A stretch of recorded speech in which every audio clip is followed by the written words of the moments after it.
Good morning, Ambassador. Good morning. So how was Addis Ababa today? Beautiful as it could get. Thank you very much, Ambassador Tibor Nagy, an accomplished diplomat who has been working in many countries in Africa, representing the government of the United States. He is an accomplished international expert, recently retired and then working as a consultant. So, dear Ambassador, I thank you very much for appearing on our program, Horn of African Digest, today of the African Renaissance Television Services. Thank you very, very much for having me. As you know, I have a great deal of interest in Ethiopia, even though I'm no longer speaking on behalf of the U.S. government. That's important to note. I Yes. do carry and treasure Ethiopia in my heart always. I know, and for our viewers, they have to know that you're not representing the United States government. You are a private consultant now working for the Texas University and an academic higher education consultancy that you're doing. But after having spent over a quarter of a century in the diplomatic and international relations sector, particularly in Africa, and most notably, as you said, in a country where your heart is, in Ethiopia as an ambassador from 1999. So you have a very good grasp of the situation in the Horn of African region. So as I said, as an accomplished and well-known diplomat, how do you characterize the current political situation in the Horn of Africa, particularly Eritrea, Ethiopia, Djibouti, and the two Sudans and Somaliland? Yeah, I characterize it as an absolute tragedy, maybe the greatest tragedy going on in the world today. Unfortunately, it's also an overlooked tragedy because, in my view, it's certainly not getting the type of attention, high-level attention it really deserves. And it's very solvable.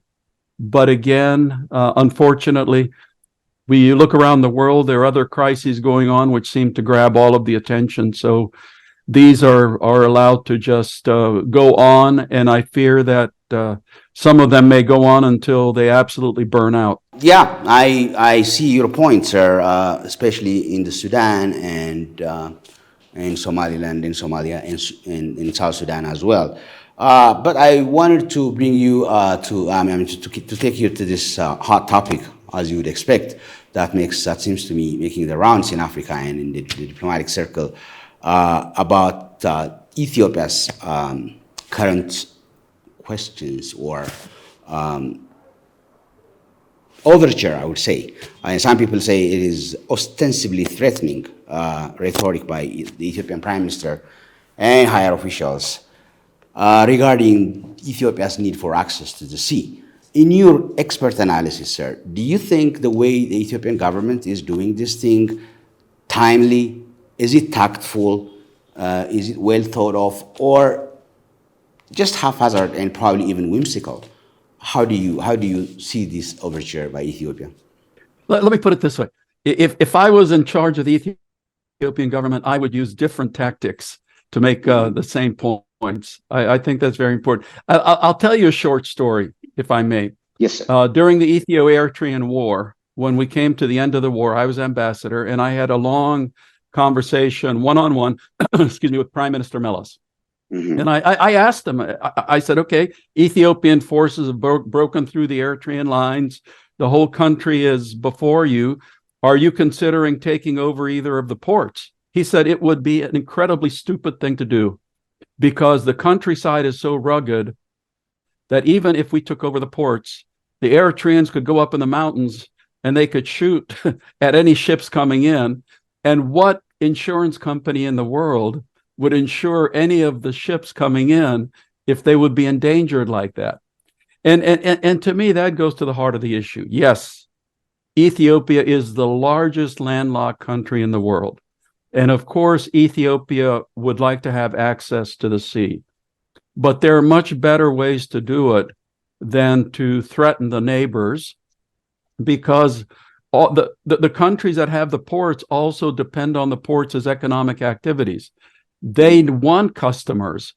So, what is wrong with actually sitting down with all the possibilities and coming out with some kind of an agreement that benefits everybody? I mean, the Chinese love to use the term win-win. And these port deals are absolutely a potential for win-win. Not long ago, I visited one of the most fantastic ports I've ever seen in the country of Somaliland, Berbera, and I know full well that the Somalilanders would be delighted to make some kind of a deal for use of the ports. So yes, Ethiopia has ended up being landlocked, and historians can go back and debate as to whether the whole Eritrean independence movement and did it make sense, et cetera, et cetera. But at the end of the day, it's not a good idea of geopolitics to threaten or even to try to take over ports militarily. Yeah, Mr. Ambassador. So you used the word threaten. So do you think, in your honest opinion, Ethiopia the government seems to be actually sending some signals about threatening the neighbors? I mean, I had some follow-up questions that I had regarding that. No, not at all. But as you and I both know, the media likes to be sensationalist. Yes. So, any leader in the world, in any country, can say anything at all, and we know that the media will put as much fire as possible into it. So that's true. I cannot imagine that Prime Minister Abiy meant to sound like he was being threatening. But again, the way the words get portrayed, it's a hard lesson. Even President Biden, he falls into this time after time of he says something and then all of a sudden all the headlines say, X when he was saying Y. But what's interesting to raise in here is that the last time the Prime Minister addressed the parliament, the Ethiopian parliament, he said something like, if Ethiopia goes hungry, let's talk before the situation goes off limit or out of control. If Ethiopia becomes hungry, or Ethiopia comes into a situation where it cannot feed itself or it cannot import food, there would be no rule of law to apply in that kind of situation. So before that happens, let's gather up and then let's talk. That's what he said in a more crude translation of what the sentence that he was referring to. So do you think that could possibly be obliquely insinuating that he is, without having to say it, if we go hungry, then we don't have any other option by any means necessary, probably. It's always dangerous to talk about the most theoretical of theoretical situations. You can get wound up when you're making a speech. I know that, myself from personal experience. And sometimes the passion gets into you. But you have to remember, especially when you're a leader, that whatever you say is going to be looked at by media people, by academicians, by intellectuals, and they will take it in every single direction. And they will take it as far as the borders can go. So, again, it's a matter of words. I try always to look past the words at the real intention and at real motivation. And I cannot imagine in this day and age an Ethiopian leader sincerely wanting to start yet another conflict, and this time, over something as theoretical as needing a port in case of massive famine. Very interesting, sir. It's very interesting analysis from what I've been thinking about it. I think you have answered some of the questions that I had lined up. But one of the questions that I was thinking about raising with you was Prime Minister Meles Zenawi, and you raised your discussions with him. I formulated the question saying that you must have had lots of opportunities to talk to Meles Zenawi, especially when you were an ambassador to Ethiopia, and after that as Assistant Secretary of State for the U.S. Foreign Office. Many people think in Ethiopia, it's an open secret, that the Prime Minister, may he rest in peace, has not particularly been interested to have Ethiopia access to the sea. In fact, some people go as far as saying that he was deliberately trying to block any diplomatic or, as you said, military, for that matter, ways that Ethiopia could have gotten access to the sea. So do you actually think or believe from the discussion that you have had with him, he particularly, deliberately didn't want Ethiopia to have access to the sea? That would help very much because many people ask that question. No, I never ever had that impression. When I first arrived in Ethiopia, the government really did not like the United States or like me. So when I first arrived, Prime Minister Meles was extremely suspicious. Yet one more American who has ill intentions towards our nation. But bit by bit, we were able to overcome that. And by the end of my tenure, I had what I would even characterize as a friendship, with the Prime Minister. As a matter of fact, he, in my view, from our conversations, he absolutely recognized the vital role that a port plays. At that time, I think the emphasis was on Djibouti, and there were plans being made to focus infrastructure on Djibouti. It was, of course, the same head of state in Djibouti, IOG, and he speaks, 7 languages, one of which is Amharic fluently. So there was very, very close relationships between the Meles government and the Djiboutian government. So I think that at that time, Ethiopia was fairly confident that there was no question but that Ethiopia would have access to the sea through Djibouti. Yes, thank you, Ambassador. By the way, if when you started your tenure as an ambassador to Ethiopia, the situation was so kind of frosty between the two governments, particularly the Ethiopian side. But then after you ended up your tenure, it turned out to be, as you characterized it, friendly. So I think you have accomplished your mission, and congratulations for that. I have two things. I understand your impressions about the late Prime Minister not having any intention of blocking the country, but there are some sections which have claimed that, especially at the end of the Eritrean war, there was a chance, not politically or not militarily, but at least diplomatically, that Ethiopia would have argued to have access to the sea, to Assab at least.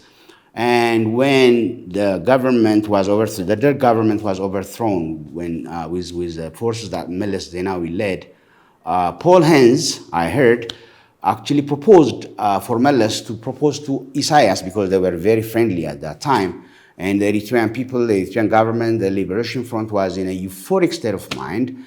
If Meles had proposed to have Assab for that matter, because he said, if we don't use it, or if Ethiopia doesn't use Assab, it just remains to be a feeding ground for camels. So if as Paul Hens had said, Meles had proposed to Isayas, probably he would have said yes at that time, especially in view of the relationship that they had.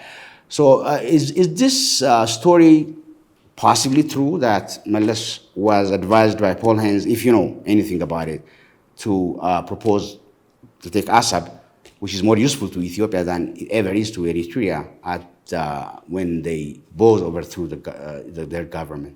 Dr. Paul was in Ethiopia at that time earlier than I was. I didn't arrive until 1996. So, I don't know that, but I'll tell you one other story. When later, this was in 1999, maybe, when there was a threat of famine. During that year, it was in the lowlands of Ethiopia. The war had still not been finished. And because famine was threatened, we went to Meles and said that the United States can bring grain very quickly, but we need to have transport to ship it. And what he did, I forget the number of trucks, but he actually took, I forgot, it was 160, I'm not sure the number, but he took so many trucks out of the military, which was actually involved in the war effort, to send them to Djibouti to load the grain that we were bringing in from the United States so that they could move the grain. At that time, the worst hit area was in the Ogaden, to move the food into the Ogaden. So he was, Meles was focused on so many things at the same time. And, so that, I'm sure that was something that he was focused on. But as to Dr. Paul's story, That I don't know. Oh, okay. Okay. Yeah, thank you very much. I just wanted to clear, because I have a chance to talk to a well-versed and well-connected diplomat like you. I just wanted to raise this issue because it has been going on for so long time. And one very important question, in my opinion, many Ethiopians believe that any country up a certain population size is legally entitled to have access to the sea according to the international law. Could you clarify this for our viewers, please? It's a very important point that many people would love to hear what you say about. As far as I know, there is no such international law that says that a country, if it passes a certain number of people, will automatically have access to the sea. There is nothing like that. No. But there again, access to the sea does not necessarily mean that that the country's borders have to go to the sea, because access to the sea can come from any number of bilateral or multilateral agreements. I mean, you look at the European Union, my own native country of Hungary, since after World War I, because 2/3 of the territory was taken away, does not have access to the sea. But in the European Union, you have a series of nations that are landlocked, and there's never an issue because of the agreements between those countries. So, you can have open roads, you can have basically open borders, you can have a free port, those types of things. So, and until recently, the situation in West Africa was the same, where the interior countries like Mali and Niger, Burkina Faso, had their own agreements to various West African ports. Yeah, I think, from the outside, I think that's what the Prime Minister of Ethiopia seems to be focused on. I wish in our lifetime there comes a situation where the Horn of African countries are well integrated, as he has been proposing for quite some time, like the Europeans are. And I was actually looking at Hungary because I was planning to talk to you, and Hungary came up to my mind, obviously, for that reason. And I found out, I knew that Hungary was landlocked, and there hasn't been any problem in that regard. So I wish the situation improves in the Horn of Africa, and then the neighbors don't see Ethiopia's overture as a threat. And then there comes a time where, without necessarily have to border a sea, you still could have an access to the port. Thank you very much for, You're absolutely right. You make an excellent point, because we know from African history that the natural units in Africa are the regions, much more so than individual countries, basically because of colonialism. Now, we know that Ethiopia is an outlier. I always tell my students Ethiopia is the only sub-Saharan African country which is a product of history and geography, and not Europeans drawing, lines on a map. But, the Horn of Africa is a natural region. It would make full sense, because of the interethnic, presence on the borders, to treat it regionally. But that's up to the leaders, of course, to make those agreements. Yeah, well, of course it is. And the people, that seems to be the only way out. But some people have actually been thinking, and Prime Minister of Ethiopia has been openly saying that what would be the problem if we not swap, but if we share the Grand Ethiopian Renaissance Dam, or probably the most successful and the most profitable and the largest African airline, which is Ethiopian Airlines, sharing it, or even the multi-billion-dollar telecom industry owned by the government, sharing these resources in such a way that whoever is sharing them can provide access to Ethiopia to the sea. It could be Djibouti or Somaliland, or probably, and most probably, Eritrea. Some people claim that this has already been taken care of, like the deal has been done, it's a fait accompli, it's just that it's not there yet. Do you think that would hold any grain? I cannot imagine that, if quote unquote the deal has already been done, it would not have been already leaked. It's my good Ethiopian friends often believe in various conspiracies, and we can put this on the list. Okay, this has been going on. I have been hearing a lot about that. That's why I wanted to bring that up to you. And One other thing, I know you're not a geography expert, or some people have been saying that since it's only 60 kilometers from the Ethiopian border to the port of Assab, could there ever have been any way that, like the Panama Canal, for instance, or the Suez Canal, that there has been a major earth-shattering project where you could actually bring the Red Sea closer or to the point of the border with Ethiopia? Would it be outrageous to even preposterous to claim that? You ask an excellent question. I'm sure that when the Panama Canal was first proposed, that some people said it was a preposterous idea, but who knows, with modern technology and some of these huge earth moving equipment, one never knows. But again, this requires international agreements and diplomacy and deals. Okay. Thank you very much, Mr. Ambassador. So just to summarize this segment, in your honest opinion, there is no possibility of war in the Horn of Africa because of access to the sea. Only God knows if there's a possibility. But from the what we see on the ground. From the rational or logical point of view, it would be an incredibly implausible point for Ethiopia to launch a war, considering all the other national emergencies which Ethiopia is dealing with at this time. Do you think leaders of those countries we are referring to would be as optimistic or as assured as you possibly are?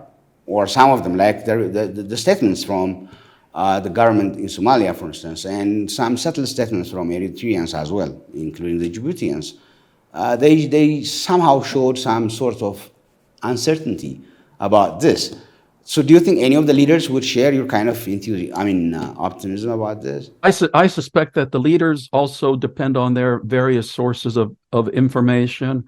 Mm-hmm. And I think if they sit down and look at it in a logical way, they would come to the same conclusion to say that this is a wild rumor, that the media loves these kinds of stories, and that the alarmists, love to hype any kind of story like this. I understand. And again, it depends again what kind of personal relationships these leaders have amongst themselves.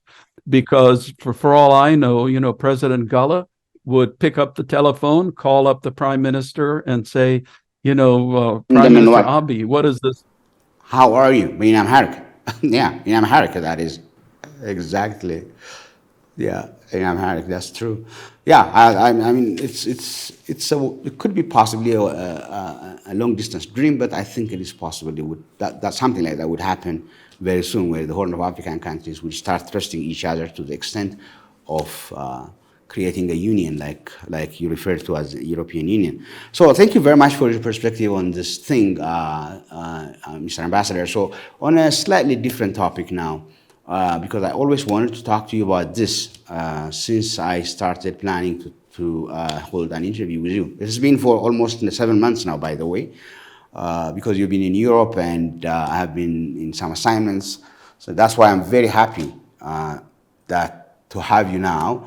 So one of the questions that I always wanted to ask you was, since you were in Ethiopia at that time when the Prime Minister Meles Zenawi was head of the state, head of the government, and since the last 30-something years, Ethiopia is now the only country in the world where national boundaries are demarcated in ethnicity and language lines. The other country was, of course, as you know, the Soviet Union, and we all know how that ended. The other, unfortunately, was Rwanda, and we all remember how disastrous it turned out to be. At this particular point in history, Ethiopia happens to be the only country in the world where the national boundaries are demarcated with ethnicity. And this theory has been proven wrong and has been seen to have been so extremely dangerous and catastrophic. We have already seen the examples in Yugoslavia and in Rwanda. So if you had a chance to talk to Meles Zenawi about this, that this thing should not be tried because it has been tried and failed, and why is that Ethiopia seems to be, including this current government, never wanting to deviate from this insane philosophy. You know, I have to say there is one other country which is demarcated entirely with nationality lines, and it's a huge success. People forget about Switzerland because all the cantons are based on linguistic and ethnic. But I tell my students this. Mm-hmm. Switzerland can succeed because in Switzerland, the people divide riches. Yeah. Other countries based on ethnicity do not tend to succeed because they're trying to divide poverty and very limited resources. So to me, you know, that's one of the lessons. That's a brilliant quote, by the way. Thank you. Okay. But Yeah. let's go back, because I was also, my first time in Ethiopia was during the time of Mengistu. And you remember Mengistu's view was much more of a unified, central controlled state. So then I come back, and it's at the height of, the TPLF has been in power for 6 years or whatever, the EPRDF. And there's this new attempt at a ethnic federalism. And at that time, outsiders like myself were looking at it more from a sense of, is this going to succeed, as opposed to, this is obviously going to be a failed, structure, because, it just inherently is unstable. I think, unfortunately, the years since then have shown the weaknesses of that type of a state structure. And I'm very much hoping, as I'm sure most Ethiopians are, that at this stage, with Ethiopia coming off such a national disaster, that there's going to be some kind of a national reconciliation process where the Ethiopian people get together and make genuine recommendations as to how the Ethiopian people would like to see the state structure going forward, based on their past history of having had a thousands-year-old monarchy, then a unitary state based on a Marxist model, then ethnic federalism, and what were the weaknesses with all of these states, and looking around. I mean, we have to be realistic. Ethiopia is a multi-ethnic empire. That's true. It started, I with my students, I often compare Ethiopia to the Austro-Hungarian Empire. And whether it succeeds or not has a lot to do with the type of government, and how the government treats the people, and how the people can treat each other, and how comfortable the people feel within. And I'm not using empire here to say that it's an emperor. I'm just using empire as a sense of a state. So it's a very complicated system, and it's a very tough task. But as you know, I am an eternal Ethio-optimist, because I truly believe in the eternal wisdom of the Ethiopian people. Yeah, thank you so much, sir. So let me say that you see a bright future for Ethiopia, or a very risky future for Ethiopia, as opposed to when the current prime minister came to power, when many people, including the world, have been so much inspired that Ethiopia that's going to be an Ethiopian renaissance. It turned out to be that we ended up in having 2 consecutive wars and an unstable situation, as you can see. So as an Ethiopian enthusiast, do you honestly see hope or extreme challenge to Ethiopia, or a little bit of a mix of the two? I'll tell you honestly, I have absolute 100% faith of Ethiopia's success over the longer term. But as you know, some brilliant economists said that in the long term, we're all dead. So yeah, that's true. So let's focus on the shorter term, because that is where I think the real challenges come in, is that Ethiopia has to get through this current state of coming off of a very serious conflict, having still to deal with a conflict now in the Amhara region, and a lower level conflict in parts of the Oromo region, and at the same time trying to deal with national reconciliation, and at the same time trying to deal with transitional justice. So, but again, you have to look, I also tell my students that there are several places in the world around the globe which are of such geostrategic importance that they will always be a nation that the rest of the world has to look at seriously. Turkey's one of those places, Anatolia. Yeah. Ethiopia is one of those places as well. So it is a globally critical region. The people have, within themselves, within the Ethiopian DNA, there's this 2,000 plus year history of some kind of a nationality. So, at the top of that, you might have the ethnic dimension, but if you go deep enough, you hit that Ethiopianness, which I tell people. So it's a matter of really coming together and getting past this current problems.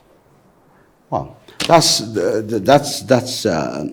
very interesting and so uplifting analysis and reflection, sir. As you are, I know you are a consultant at this time of higher education mostly, but let's create another hypothetical situation where if you were to give one single advice to Ethiopian Prime Minister and Eritrean President, to each of them, if you were asked to give them, considering the whole situation, particularly in the Horn and especially in the two countries, what would that be?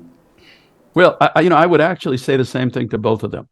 Yeah. And I wish I could have said this to Melis also, because this was a problem of his. I would say trust the wisdom of your people. Leaders have a tendency to think that they know better than the people. But at the end of the day, I think even mathematicians have proven the wisdom of crowds. Yeah. And, at the end of the day, every single human being is at heart a rationalist. And they carry with them and this is most people, that they carry with them a belief in wanting to see their nation move forward, and that they have wisdom based on their individual lives. So if you bring the nation together, whatever format, and listen to them as to what they would like from their government, then that government will end up being a success.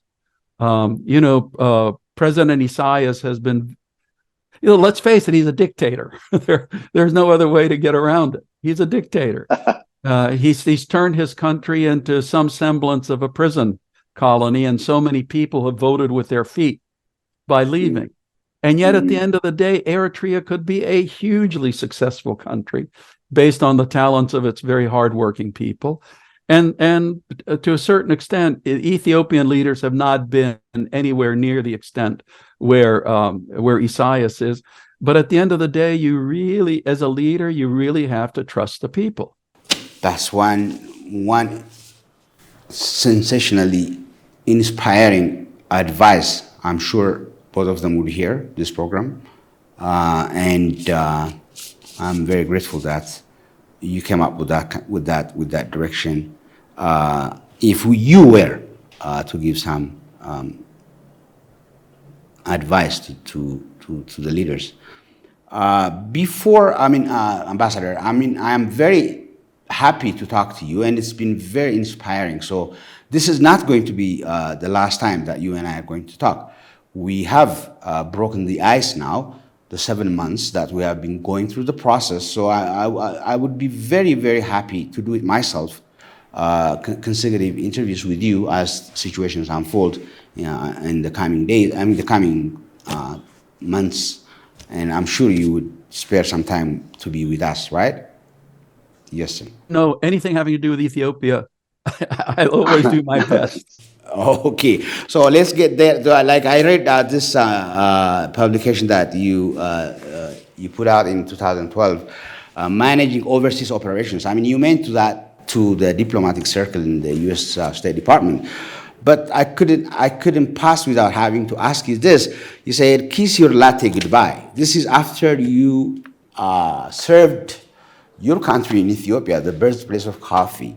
I'm sure you have tasted in like the Ethiopian coffee. So even after that, you said, "Kiss your latte goodbye." If an American diplomat is assigned to Ethiopia, would he say that he has to kiss his latte goodbye? Yeah, this book was actually written by a very good friend of mine who also served in Ethiopia. He was in charge of the embassy's management functions when Congressman Mickey Leland had the very tragic airplane crash and people died. So no, he's a very good friend of mine. We did this together. And the kiss your latte goodbye really has to do with people from places like the United States who have never served in developing countries going back for their very first tour. So this is not Ethiopia per se, because I know. Yeah, but like if in Ethiopia you could always get a latte, but the best one possibly out there. it Let's is, say- especially let's if you say, go to Yirgacheffe like I did and actually Yeah. buy the coffee from the plantation. But say people who were going off to other parts of the world where there is no coffee, Americans love to walk into Starbucks and get their latte. So the tendency here was, you're not going to be walking into Starbucks in the Central African Republic, I know, I understand that. in Bangui or in Juba, Okay. Who, Yeah. and buying a latte. So no, that was absolutely not Ethiopia specific, because if I was writing the book only for Ethiopia, it would be to say, Yirgacheffe would be the best latte that you could ever think of. Thank you so much, Mr. Ambassador. It's been extremely insightful, and I'm very happy to talk to you. And I'm very grateful that you agreed to spare your time from your busy schedule. It has been one very interesting engagement that I had with you, and I'm more thankful that you agreed to, you and I would continue this as times go by. And I wish you a very nice day today, and very happy Thanksgiving to you and your family the day after tomorrow, right? And this is our wish from the African Renaissance Television Services and myself personally, Mr. Ambassador. I wish you a very happy Thanksgiving and a very blessed day, sir. thank you very much. Very blessed days to you, and may God bless Ethiopia. This has been a Horn of African Digest program presented to you by the African Renaissance Television Services, ARTS TV, from Addis Ababa, Ethiopia. Our guest tonight had been the renowned, respected ambassador and expert in international relations, and an African expert in political systems and social and economic conditions, Mr. Tibor Nagy, who has been a U.S. envoy to different African countries, most notably to Ethiopia as an ambassador for 4 years since 1993. It has been an inspiring and a very interesting discussion that we had, and we hope to see you again on similar programs with Mr. Nagy himself and other renowned diplomats to discuss the situation in Africa, particularly the Horn of Africa. Have a blessed day. Thank you very much.